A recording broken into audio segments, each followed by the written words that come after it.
Next stop, walls of Intramuros, Puerta de Santa Lucia, an episode of series, Walking Tour of Intramuros.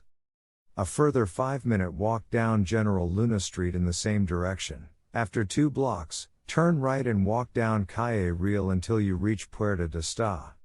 Lucia. Facing the former Malecon Drive, now Bonifacio Drive, Puerta de Santa Lucia, Google Maps, is one of several gates passing through the Intramuros walls.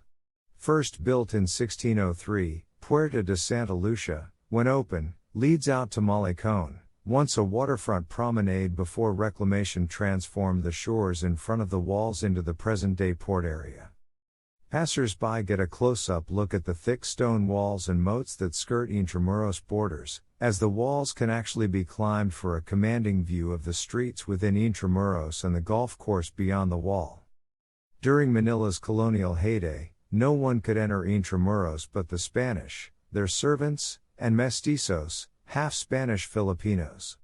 Outside Manila lived Filipinos and Chinese merchants.